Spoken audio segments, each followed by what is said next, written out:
At the far end of the ER's table, Frank Walker watched fellow patrons savoring their time, some pausing for walks or to place calls. Beverages and coffee were served and the festivity persisted, but Frank was engrossed in pondering over a surprising message left by an unnamed server. This message alerted him to the possible threat posed by Mark Lalia, who, according to the note, aimed to charm his spouse.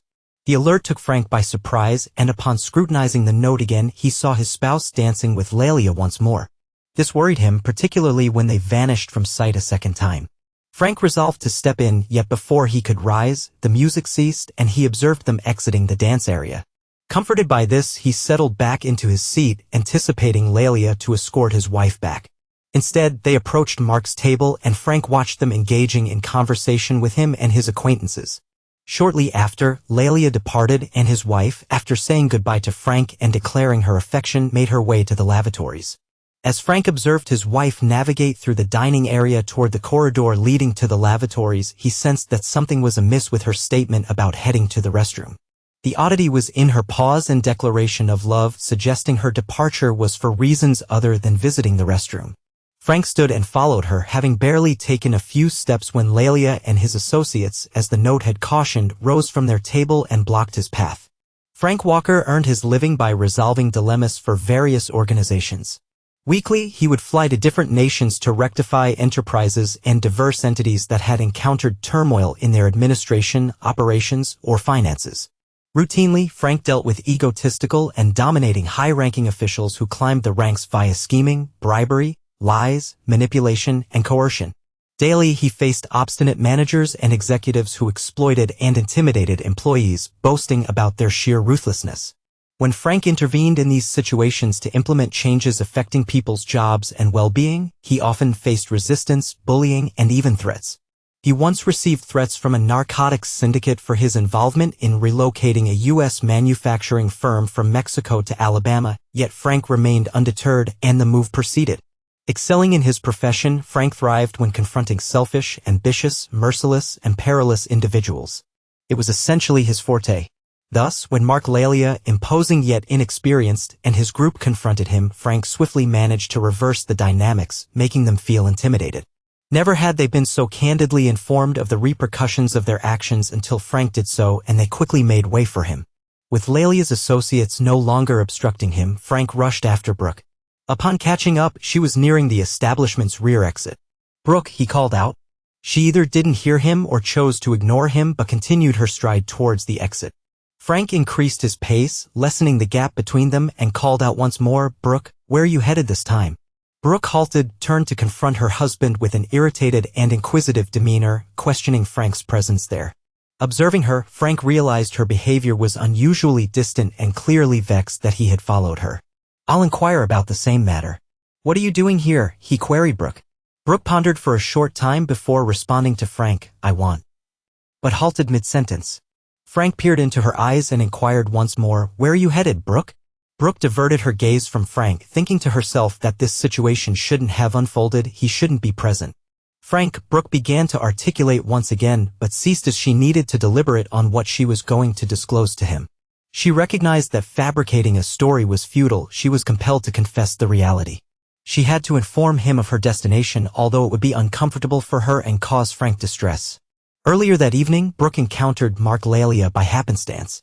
After exiting the restroom, she walked past Mark's table. He spotted her, rose from his seat courteously, halted her progress, introduced himself, and initiated a brief conversation. Subsequently, Brooke proceeded to her table to rejoin Frank and the others at their gathering. As the celebration was reaching its peak, the musical band made their entrance and commenced their first performance of the night. Shortly after the band started to play, Mark Lalia approached the guests' table. Naturally, everyone was thrilled that a local soccer player and sports icon had made an appearance. He was congenial, introduced himself, exchanged handshakes with all the attendees, captured some selfies, signed autographs, and then invited Brooke to dance. Brooke was astounded and declined his offer, but Mark persisted politely. The other attendees encouraged her, and Frank offered no objections, so she hesitantly accepted his proposition. Needless to say, Brooke was nervous as Mark escorted her from their group to the dance floor. However, once there, Brooke found that dancing with Mark was unlike anything she had ever expected. He was youthful, attractive, bold, a skilled athlete, and an excellent dancer. During their dance, Mark's touch resonated with her in a way she appreciated. He held her in her preferred manner, and he conversed in a way that was to her liking. He expressed sentiments she enjoyed hearing, charmed her, and from that point forward, she consistently accepted his invitations to the dance floor. As the night progressed, after several dances and growing familiarity, her attraction to him intensified, undoubtedly becoming a physical allure. Eventually, at the night's conclusion, he guided them from the dance floor to a secluded area where he embraced her, kissed her, caressed her, and shared his feelings for her. He proposed they go to his house for privacy and relaxation to discover one another freely. He vividly portrayed how they would spend the night together, deepening their physical connection, promising it would be an unforgettable experience, one she would always remember. Brooke was entranced, and as she sat with Frank and the other guests, she mulled over Mark's offer. She felt torn about leaving Frank at the party to accompany someone she barely knew to his home, yet the thought of being with Mark thrilled her. She realized her desire for him marked a deviation from her loyalty to Frank. Although she had found other men appealing in the past, it never went beyond simple attraction. This night was distinct. She longed for Mark's affection and yearned to surrender to the moment. Yet, she struggled with the remorse of betraying Frank's confidence and the promises made. To rationalize her decision, Brooke sought a convincing justification, one she could accept morally and hope Frank would comprehend. She opted to leave with Mark because he was not just a professional athlete and a local star, but also had an allure and a sense of honor that fascinated her. Mark embodied the ideal of a romantic dream, and he was offering Brooke an opportunity she found irresistible. She believed Frank would view it as a distinct adventure for her and would support her decision to pursue this connection with Mark just this time.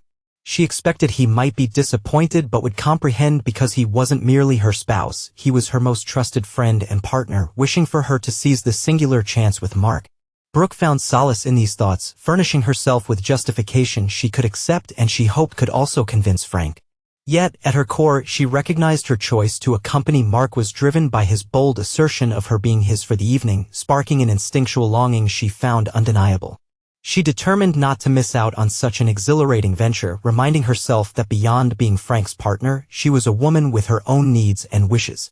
With her decision firm, as the birthday dinner wrapped up and the gathering moved back to the venue for additional celebrations, Mark approached their table, inviting Brooke to dance again. Frank, clearly annoyed, resisted Mark's continuous requests for his wife's presence.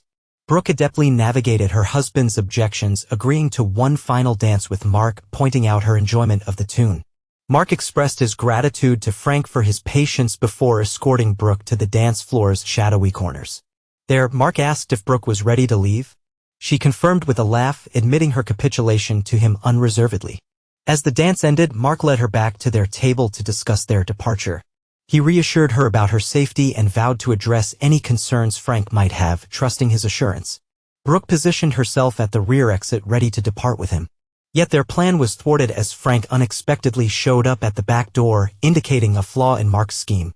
He halted her exit, seeking an explanation. "Brooke, I'm waiting. Tell me where you're going," Frank demanded. Brooke mustered all the courage she could and replied, "Frank, I'm going with Mark." "Are you going with Mark?" Frank inquired, emotionless. "Yes, I'm joining Mark. He invited me to his place," she stated. Frank remained composed, questioning why she was going to his house, circumventing the door. "Frank, this is too complex to explain at this moment. I'll call or text you later to clarify what I'm doing, but for now I must go.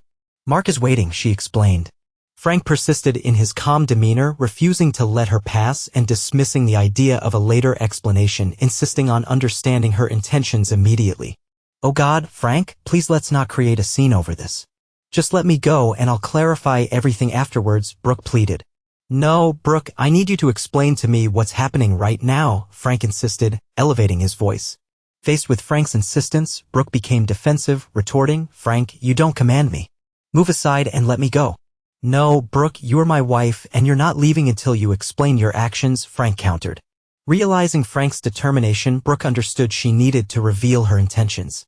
With a nervous sigh, she began, "Frank, I realize how awful this sounds, and I honestly can't believe I'm doing this, but I'm going to Mark's to spend the night."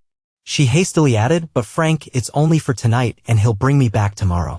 Frank didn't immediately respond to Brooke's words. It took him a few moments to realize that his wife had just informed him she was planning to spend a night with Lelia. However, he gathered his thoughts and replied angrily, "No, Brooke, you will not spend a night with Lelia. You're not going to the sleepover, are you?" You're planning to be intimate with him, aren't you? Frank interrupted. Brooke avoided his stare, staying silent. Tell me the truth, Brooke. Is that your plan? Frank persisted, but Brooke remained silent, her eyes fixed on the ground. Brooke, I know I'm correct, he asserted. Brooke eventually replied, yes, Frank, you're correct. I'm planning to be intimate with Mark, she admitted. There was quietness in the hallway. Finally, Brooke looked up and noticed the confused expression on her husband's face. Frank, what are you thinking about? Frank Walker was a man who was not easily surprised nor easily shocked. But what his wife had just revealed to him deeply disturbed him. Even after reading the note that warned him this might happen, for a brief moment he lost his composure. What am I thinking? I'll tell you what I'm thinking, Brooke. I think this is utterly astonishing, just insane, that's what I'm thinking, he exclaimed to her. Brooke was startled by Frank's rare outburst. She had never witnessed such anger from Frank during their time together, and it frightened her. Oh God, Frank, I'm sorry. I'm sorry, Brooke said, still unable to meet his gaze. Why, Brooke? Why are you doing this? Frank demanded. Frank, I know this might seem mad to you, but please, just listen, she implored. I'm listening, he replied. Frank, probably every woman fantasizes about a romantic encounter with a celebrity or someone wealthy and famous, Brooke said. Frank cut her off sarcastically, let me guess. Mark Lalia is your fairy tale prince or your knight in shining armor. Please, Frank, don't mock this. This is every woman's fantasy. Mark isn't just anyone. He's exceptional. He's a true gentleman, a star, and a celebrity. I want to live the dream every woman fantasizes about. So please, Frank, show me that you love me by allowing me this experience, she pleaded with her husband. Frank struggled to manage his emotions in this unbelievable situation. So tonight, you'll go to Lalia's, be intimate with him, and tomorrow he'll return you home. Then we'll continue as a happily married couple as if this encounter never happened. Is that what you're saying, Brooke? Frank questioned. It's not an affair, it's just one night. Yes, tomorrow I'll come back, and my dream will have come true.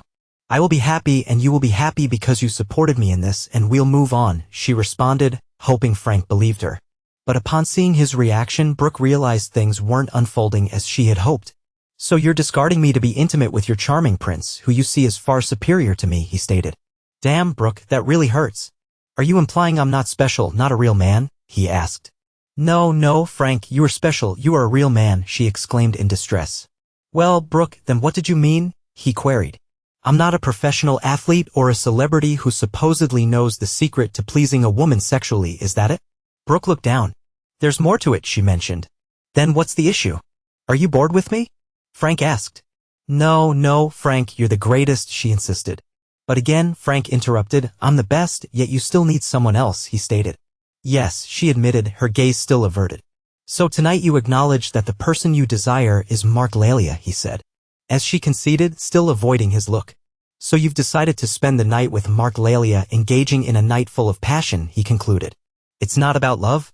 I don't have feelings of love for him. But yes, I've decided to share an intimate moment with him and experience something a lot of women dream of, she stated firmly and with assurance. However, she quickly followed up, Frank, I'm not abandoning our relationship. You're my spouse and I'll never walk away from what we have, but tonight I won't be by your side. I'll be with Mark. I implore you to try to grasp my desires and requirements. Please, Frank, I beg of you, let's not create a dramatic ordeal, she implored. Frank inhaled deeply. Why, Brooke? Why do you believe I should be okay with you sleeping with another guy and then returning to me as if it's nothing, he questioned. It's because you've always approached me with an open heart and you've consistently respected my emotions, desires, and necessities with care and attention. And I trust that when you see how meaningful this night with Mark is to me, you'll manage your frustration and approach it as a calm, seasoned, cultured individual, she explained to her husband. Can I deal with it? Can I actually cope? Please make it clear to me how I'm supposed to come to terms with the fact that tonight you'll be in Mark Lalia's bed and he'll take you. How am I to face tomorrow when he drives up with you and I learn that you two shared not just a moment but the entire night together? How can I look at you knowing you've shared yourself with someone else? Explain to me, how should I process all this? He inquired. Frank, I don't have an answer for you. I just hope you can figure this out in your head and we can continue with our lives. I'm aware you're upset with me, but can't you see how crucial this experience is for me? She questioned. Brooke, what you're suggesting is you wish I'd simply swallow my pride and tolerate your escapade with Lalia, Frank remarked. This isn't a fling, she yelled, and no, Frank, I don't expect you to just be okay with it.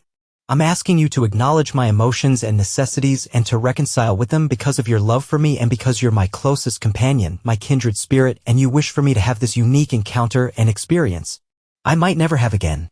Frank, this is my plea to you, dear, she expressed to him. Frank mulled over Brooke's appeal momentarily. He struggled to understand how she could expect him to accept her intimacy with Lelia. The longer he pondered, the clearer it became that she failed to understand the seriousness of her actions and their effect on him and their bond. It appeared she was lost in a fantasy inspired by her interaction with Lelia that evening. He felt compelled to snap her back to reality. Brooke, what do they call a guy whose wife has relations with another man? He probed after thinking it over for a bit. Brooke struggled with the term. Exactly, Brooke. They refer to him as a cuckold, a man whose wife is involved with another man for pleasure. But I refuse to be made a cuckold by you and Mark Lelia, he declared decisively. Tears formed in Brooke's eyes as she faced Frank. So, you're not going to stop me? She asked. No, Brooke, I won't interfere. You're grown and capable of your own choices. Whether you decide to go through with this or not is in your hands. If you believe this is what you need, then proceed. Spend the night with him, indulge in what you call love and intimacy. I won't block your path, Frank interjected. I've already clarified, this isn't about love. I don't love him, I love you, Frank. It's merely a physical attraction. I'm attracted to Mark physically, not emotionally, Brooke contended. So, you're distinguishing between love and physicality in your thoughts, Frank deduced. Yes, Frank. I'm spending time with Mark due to physical attraction, but I'll return to you because of our love. You're my spouse, my closest ally, my soulmate. What we have goes beyond mere physical connection, she reassured him. I won't argue over the difference between love and physical attraction with you, but as I've stated, I won't obstruct your path, Frank repeated. Brooke stared at Frank, pondering if he genuinely comprehended. Brooke, if this is truly your wish, pursue it, but... Frank paused. Before you go, we're ending our marriage right now. Brooke panicked. End our marriage? What do you mean? I imply that once you exit, our matrimonial bond ceases. We'll detach our rings and annul our union. The formal procedures will be addressed afterward, yet in my view, our marriage terminates prior to your departure, Frank elucidated. Before Brooke had the chance to retort, Frank proceeded. And this evening, when Lelia escorts you, I'll stand cuckolded, for you'll no longer be my spouse. No, no, no. I cannot undertake this, Frank. I simply cannot. Brooke yelled. We've concurred on this, Brooke. So, what is your verdict? He pressed. I'm uncertain, she uttered tiredly. Ridiculous. You're fully aware of your desires. You wish to spend the evening with Mark Lavalier and then return to me, Frank alleged. Brooke wept bitterly.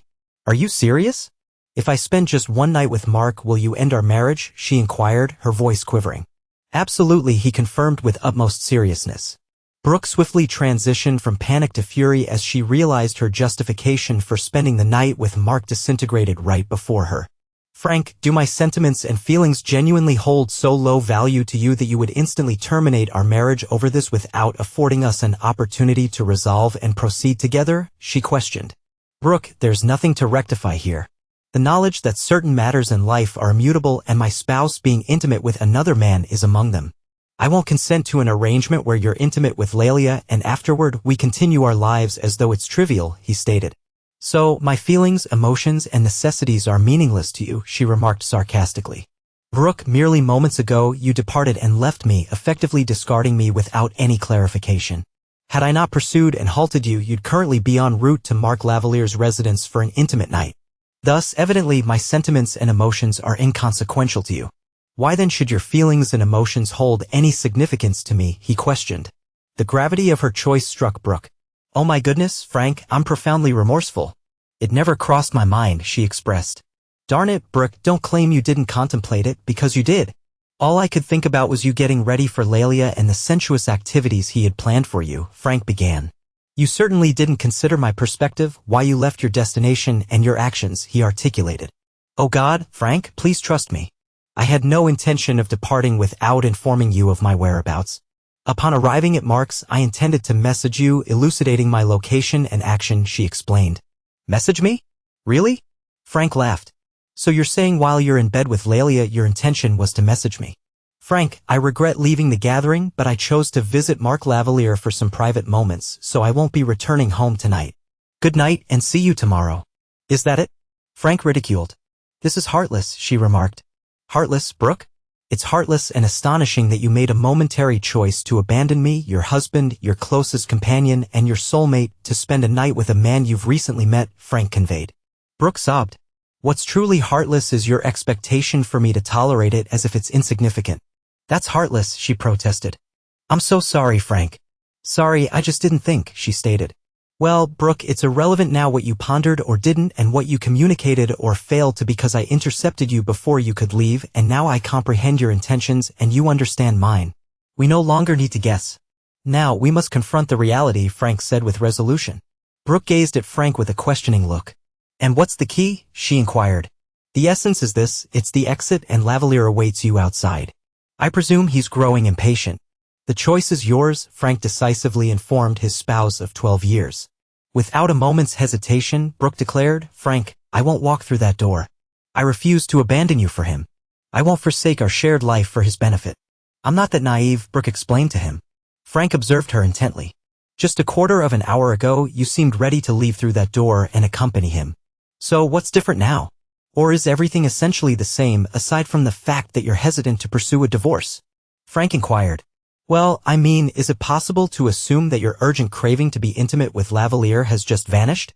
Or are you planning to wait until next week when I'm in Europe to be with him? He questioned. No, why would you think that? Brooke exclaimed, raising her voice.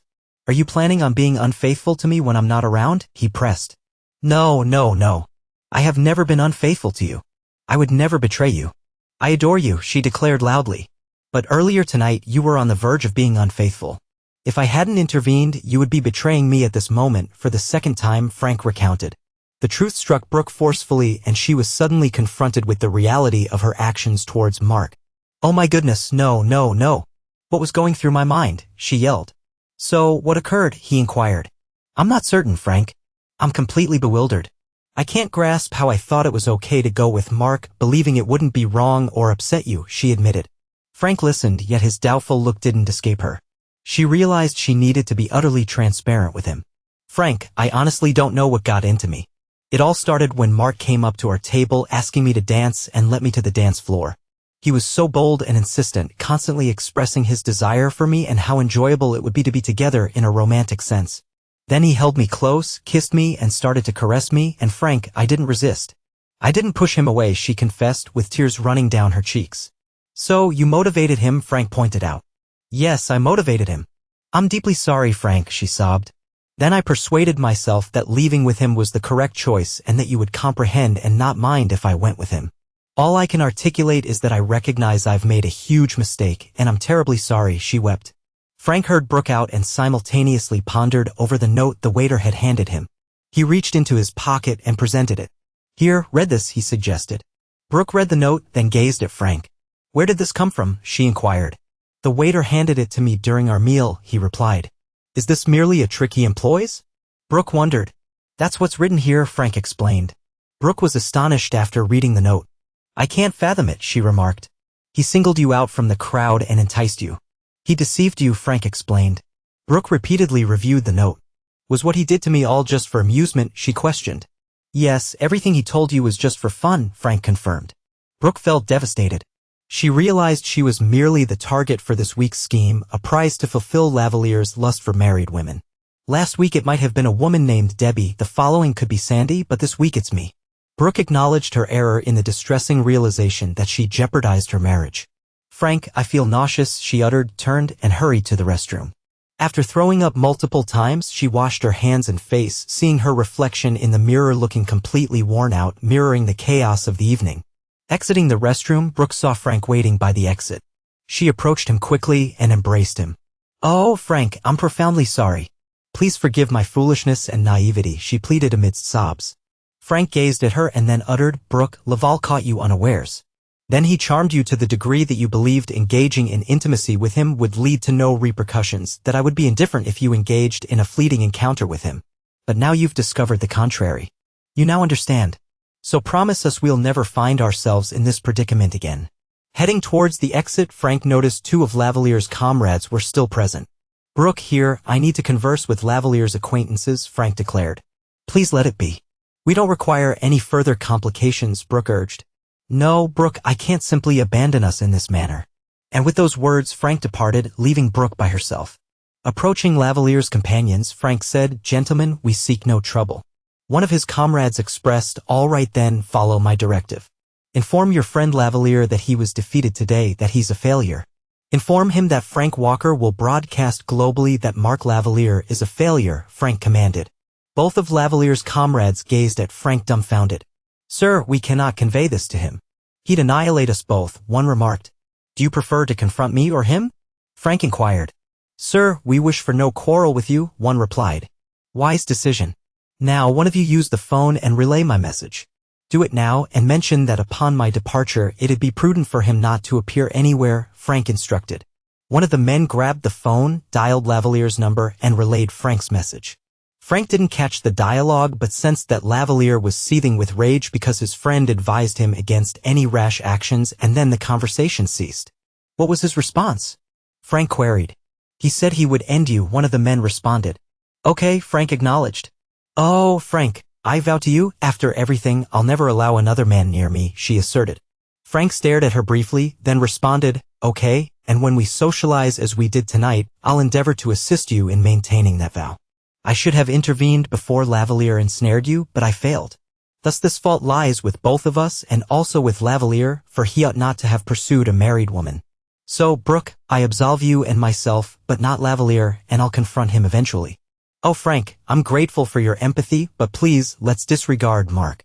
We'll never cross paths with him again, and he's not worth the potential difficulty," she stated. Following her comment, Frank pondered why she didn't wish for Mark to endure any repercussions. After all, Lavalier nearly cost Brooke her marriage. Why wouldn't she desire him to experience some distress for ensnaring her in his scheme? "I'll contemplate," he assured her. Frank then inquired, "Do you wish to return to the festivity?" "No, Frank, let's head home," Brooke exclaimed. "Absolutely yes, let's just return home."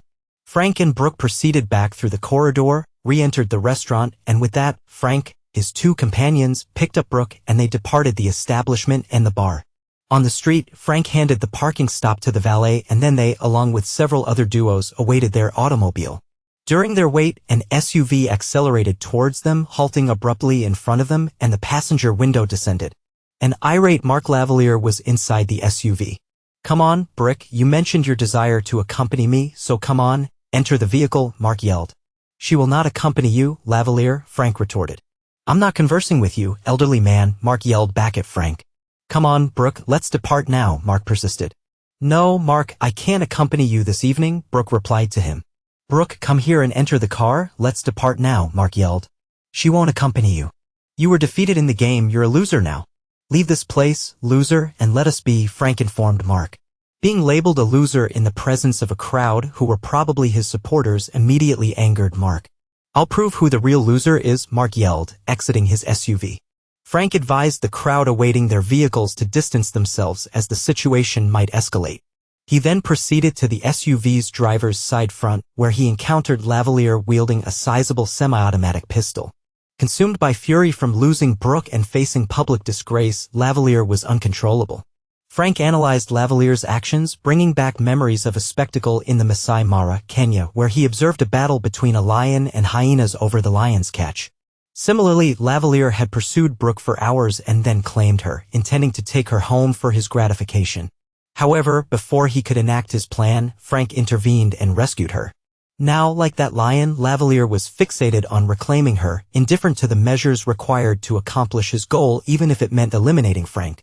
"Brooke will join me, and if you attempt to halt it, I will eliminate you," Lavalier declared. Frank retreated slightly, now standing roughly 3 meters from Mark, with his hands uplifted, palms forward, fingers stretched in a defensive yet non-threatening stance. "Lower the firearm," Frank requested. "You've disrupted my pursuit, and I'll end you." "Put down the weapon before it escalates," Frank suggested in a composed, assertive tone. "I'll display who's in trouble." "I'll end you and then pursue your spouse," Mark threatened, aiming the pistol at Frank. So absorbed in his tirade and anger, Lavalier failed to notice Frank's subtle movement of his right hand into his trouser pocket, where he carried a Sig Sauer micro-compact semi-automatic pistol loaded with 8 rounds of Hornady critical defense ammunition. 1 in the chamber and 7 in the magazine. Frank, with a license for the SG pistol, was well practiced in its defensive use. Having not engaged in actual combat for years but with military experience involving direct engagements, Frank was prepared for this perilous confrontation with an armed and hostile Mark Lavalier. The resurgence of those memories instilled in him the necessary reaction for this life-threatening predicament. Therefore, with his hand in his pocket, Frank resolved to conclude this encounter by deciding to fire at Lavalier. The immediate danger posed by Lavalier's armed threat and proximity justified Frank's lethal response. Having decided, Frank calmed Lavalier's outburst and agitation. He quietened, regulated his breathing, and concentrated on his action plan. Effortlessly, he drew the pistol, positioned it to shoot, aimed at Lavalier, and rapidly discharged 2 precise rounds. The pistol's manipulation needed to be accurate, and the action completed within seconds to prevent Lavalier's potential return fire, a scenario Frank wished to avoid. As Frank focused on Lavalier and drew his weapon smoothly, suddenly, 3 fast shots were heard from behind him, to his right. At the same moment, Frank noticed Lavalier's frame shudder as the bullet struck him, and then he observed Lavalier topple to the ground, having recoiled from the unexpected gunfire. Frank wondered aloud, "What the heck?" and turning, noticed the assailants still pointing their handgun at Mark's prone figure. Frank swiftly regained his composure and confronted the assailant. "I believe you've done it. You can lower your weapon," Frank stated. "He was going to eliminate you," the assailant replied, lowering the firearm. "Yes, that's what he mentioned," Frank responded, then inquired, "Who are you?" "I'm an off-duty officer, and I'm in charge of security here," the assailant explained as they hastened towards Lavalier. "Oh, excellent. I'm relieved you're here," Frank expressed. "Yes, I'm thankful I'm here too," she responded. Frank and the security guard crouched beside Lavalier, who was alive and alert but moaning in agony from 3 bullet injuries. "What occurred?" Mark groaned. "You were fired upon. Remain calm," Frank instructed. "Was I shot?" Mark inquired. "Indeed, you were shot," Frank confirmed. "Who fired at me?" Mark questioned. "I fired at you, Mark," the officer confessed. Mark stared at the officer. "Marjorie," he uttered. "Yes, Mark," she replied. "Oh my gosh, Marjorie, why? Why did you fire at me?" Lavalier questioned, breathless. "Because you were about to murder this gentleman," Marjorie explained. Mark was panting heavily and bleeding profusely. "Oh God, it hurts so much. Please aid me. I've summoned the ambulance. They're en route." "Stay put and hang on," Marjorie instructed. Lavalier was gasping for breath. "I didn't intend to murder him. It was merely a jest," Mark stated, struggling for breath. "Pointing a firearm and menacing someone is no jest," Marjorie retorted. "Marjorie, you're aware it was a jest," he said in a faint voice. "Mark, how often must I tell you that your jest might result in your demise?" she replied. "I understand, but it was only a jest." "I was merely jesting," he wheezed. "Oh God, I'm so chilly. Why am I so cold?" Then he looked at Frank and pleaded, "Please, sir, I'm extremely parched. Could you fetch me some water?" Frank turned and called to the bystanders to procure water for Lavalier. Lavalier was losing blood rapidly, and Frank realized that even if the paramedics arrived immediately, nothing could be done to save him because he had bled out excessively. For a brief period, Lavalier continued to plead for assistance, but then grew silent, weakened from blood loss. After a few more moments, his breathing ceased. Frank checked for heartbeat, checked again, but found none. He had departed. Mark Lavalier had passed away. It was past 11:30 p.m. when the authorities permitted Frank and Brooke to exit the restaurant and bar. They, along with other eyewitnesses of the altercation and shooting, were interviewed by law enforcement detectives, special agents, internal affairs, and even an assistant prosecutor. Frank and Brooke recounted their interactions and involvement in Mark Lavalier's affairs, and Frank issued a separate endorsement of the off-duty officer's action to shoot Lavalier, publicly stating she preserved his life. But after a night that began with attending a birthday celebration and concluded with their entanglement in the homicide of a local sports celebrity, Frank and Brooke were heading home. They traveled in silence for a stretch, neither uttering a single word until Brooke disrupted the quiet. "Frank," she began. "Yes," he replied. "Are you regretful that you didn't end him?" she probed without hesitating. "Yes," Frank admitted. Brooke pondered his instantaneous and unequivocal response and detected the resentment in his tone. Frank was deprived of contentment and was irate that the scenario with Lavalier concluded with a female security officer committing the act. When Mark confronted them outside the restaurant, Brooke was certain this now constituted Frank Walker's challenge, and she anticipated that it wouldn't bode well for Mark Lavalier. Mark was a youthful luminary with an enormous ego, a volatile temperament, and a weapon. In contrast, Frank Walker was an experienced corporate tactician accustomed to undermining influential figures. Infuriated that this adult indulging in childish antics dared to attempt to usurp his wife directly before him, Mark Lavalier could not evade the repercussions. Brooke was fully aware that Frank was carrying a weapon and understood he had intentionally enticed Mark into a scenario where he would likely end his life. Informing Mark that he had been defeated in their game and labeling him a failure served purely as lure, and inevitably Mark took the bait, which doomed him. Thus, Brooke was certain Mark Lavalier was doomed before he even exited his SUV. Observing the clash between the man she might have loved and her spouse, she was deeply troubled because she believed herself to be the cause of Mark's demise. Had he not chosen her and had she not consented to accompany him, he would be alive. Yet, by some odd twist of fate, an off-duty police officer fatally shot Lavalier, mistakenly believing he was protecting Frank's life. This action inadvertently prevented Frank from having Lavalier confront the consequences of attempting to elope with his wife, yet it also spared Brooke the anguish of knowing her husband was the killer. "Well, I'm relieved you didn't kill him," she confessed to him. "Why?" Frank inquired. "Because it's preferable that the officer did," she explained. "Do you mean by the police?" Frank pressed. "Yes, and by the news outlets," she added. "If I had done it, both the police and the press would have sought to sensationalize it. However, it would have been a straightforward case of self-defense. He acted aggressively, brandished a firearm, and threatened my life multiple times, standing merely 3 meters away. Hence, it would have been a defensible act of self-protection to use lethal force. Regardless of the police and press opinions," he articulated. "Yes, but the press would probe and scrutinize why you chose to kill rather than injure him," she responded. "Indeed, it's their role to inquire, speculate, and offer critiques. Yet, the reality remains that he was equipped with a lethal weapon, posing a fatal threat. Even if injured, for my safety, self-defense would leave me no alternative but to aim for a decisive strike," he countered. "Oh," she uttered, pondering his words. "It will still be distressing in the media even if I hadn't been the one to kill him. Some fault will be assigned to me," Frank shared. "And they'll blame me," she acknowledged. "Correct, they will. So brace yourself for the scrutiny we'll face. Our attorney will provide assistance to a degree, but only so much. Rest assured, the media will spin the narrative to suggest his death was directly tied to you and me. We might face legal actions and disputes, but don't fret. We are equipped to manage them and will prevail. After all, he lured you, assaulted us, and threatened me, making us the victims," Frank elucidated. He then reminded her, "But bear in mind, he was a celebrated football player and a local hero. Here in our cherished South, such figures are revered. So, in the eyes of the media, he can do no wrong. Understand that for a while, all we will encounter in the press is the tragic tale of poor Mark Lavalier, portrayed as a victim of a jealous spouse leading to his death by a security officer. However, eventually, the true narrative of Mark Lavalier will emerge, and the media's frenzy will subside, losing interest in the saga of a sports icon known for seducing married women for nocturnal escapades. That's my wish for all of this to simply vanish," she declared. "In time it will," Frank assured her. They continued their drive in silence for a few moments until Frank broached a provocative question about her potential regrets over missing a night of passionate intimacy with him. Brooke, taken aback and offended by Frank's inquiry, shot him a glance incredulous at his audacity. After a brief pause contemplating how to respond, she firmly expressed, "No, dear, absolutely not." This was the deception Frank expected to hear. A simple no would have sufficed and seemed genuine. However, the extended silence and the look in her eyes, combined with, "Of course not," overly solemn, confirmed his suspicions. He realized she was reflecting on the loss of her fantastical experience and aimed to shield her disappointment from him. However, her gaze, tone, and word choice betrayed her.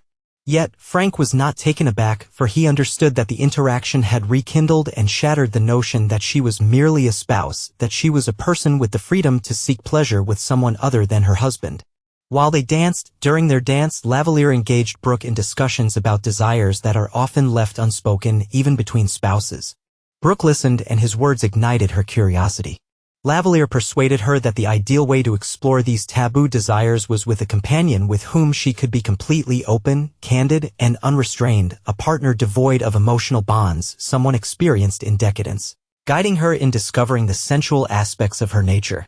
Thus, the groundwork for betrayal was laid, and Frank was aware of it. He recognized she was now receptive to intimacy with other men, despite her earlier vow to refrain from such encounters. This was merely a tactic to escape her current predicament. When Frank prevented her from departing with Lavalier, he noticed the change in her tone and saw it in her behavior. Her actions expressed a willingness to seek closeness with another, though she was not ready to act on these impulses just yet. But that was only for the time being. Aware of all these details, Frank acknowledged he could never trust her again. As they drove home, he pondered whether he could tolerate his distrust towards her and accept the likelihood that she might someday seize the chance to be with another man. Brooke would probably embrace this chance.